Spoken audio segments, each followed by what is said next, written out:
ఇక్కడ మనలో ఉన్న ఎవరైనా కూడా ఏ పదవికైనా కూడా పోటీ పడితే రాష్ట్ర ప్రజలు జరిగిన మంచికి మనల్ని గుండెల్లో పెట్టుకుని ఎప్పుడు గెలవనంత మెజారిటీతో గొప్పగా గెలిపించే కార్యక్రమం జరుగుతుంది అని చెప్పి కూడా చెప్పడానికి గర్వపడతా ఉన్నా. అందుకే చెప్తా ఉన్నా, భవిష్యత్తులో ఇంతకంటే ఎక్కువగా కూడా మన వారికి పదవులు ఇచ్చే పార్టీ మన వైఎస్ఆర్ కాంగ్రెస్ పార్టీ అవుతుంది. ఎంతో భవిష్యత్తున్న పార్టీ. మీ అన్న, మీ తమ్ముడి, మీ బిడ్డ మన వైఎస్ఆర్ కాంగ్రెస్ పార్టీ అని చెప్పడానికి గర్వపడతా ఉన్నా. ఈరోజు వ్యక్తిగతంగా ఒక్క విషయం చెప్తా ఉన్నా. పార్టీలో ప్రతి ఒక్క కార్యకర్తకి కూడా అండగా ఉంటామని చెప్పి సందర్భంగా తెలియజేస్తా ఉన్నాను. మరొక్కసారి ప్రజాసేవలో ఉన్న ప్రతి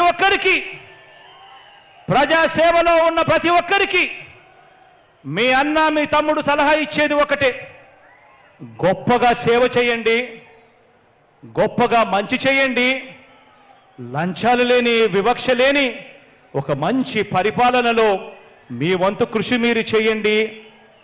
మీలో ప్రతి ఒక్కరికి మరో 2 మెట్లు ఎక్కే అవకాశం కల్పించే బాధ్యత నాది అని చెప్పి సందర్భంగా ప్రతి ఒక్కరికి కూడా తెలియజేస్తా ఉన్నా. వచ్చే ఎన్నికల్లో మన టార్గెట్ 175కు 175 ఎమ్మెల్యేలు మన టార్గెట్. వచ్చే ఎన్నికల్లో మన టార్గెట్ 25 ఎంపీలకు 25 ఎంపీ స్థానాలు మన టార్గెట్.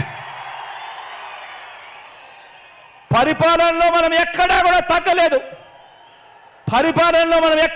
తగ్గలేదు కాబట్టి మనకు ఒక్క ఎంపీ కానీ ఒక్క ఎమ్మెల్యే కానీ కూడా తగ్గడానికి వీలే లేదు అని చెప్పి సందర్భంగా తెలియజేస్తా ఉన్నా. ఈ లక్ష్యాన్ని చేరుకునేలా గడప గడపకు వెళ్ళి ప్రతి ఒక్కరితో కూడా ఓటు వేయించేందుకు మీరంతా కూడా ఈ లక్ష్యాన్ని చేరుకునేలా గడప గడపకు వెళ్ళి ప్రతి ఒక్కరితో కూడా ఓటు వేయించేందుకు మీరంతా కూడా సిద్ధమేనా?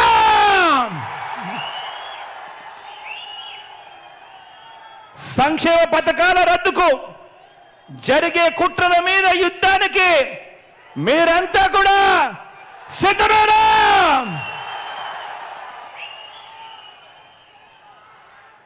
సమరబేరి కంగుమంది, ఎన్నికల శంఖం మోగుతోంది.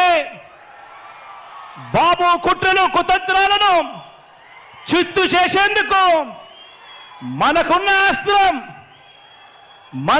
అస్త్రం మీ జేబులో ఉన్న మీ సెల్ ఫోన్. మనకున్న అస్త్రం మీ జేబులో ఉన్న మీ సెల్ ఫోన్. ఈ సెల్ ఫోన్తో సోషల్ మీడియా పరంగా కూడా సిద్ధంగా ఉన్నారా అని అడుగుతా ఉన్నాను మీ అందరితో కూడా. మనకు ఈనాడు తోడుగా ఉండకపోవచ్చు, మనకు ఆంధ్రజ్యోతి తోడుగా ఉండకపోవచ్చు, మనకు టీవీ5 తోడుగా ఉండకపోవచ్చు, మనకు దత్తపుత్రుడు తోడుగా ఉండకపోవచ్చు. కానీ ఒక్కటి చెప్తా ఉన్నాను, మనకు తోడు పైన దేవుడు.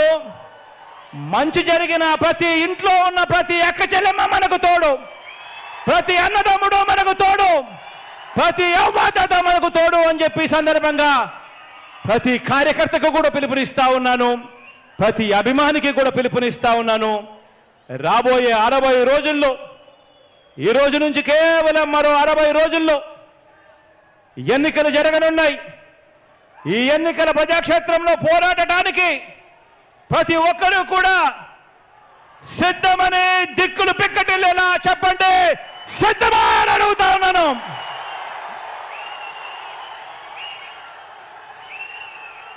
దేవుడి దయ, ప్రజలందరి చల్లని దీవెనతో మరో 3 నెలల్లో మనందరి ప్రభుత్వం ఇంతకు మించిన ఉత్సాహంతో కొలువు తీరుతుందని చెబుతూ సెలవు తీసుకుంటా ఉన్నాను.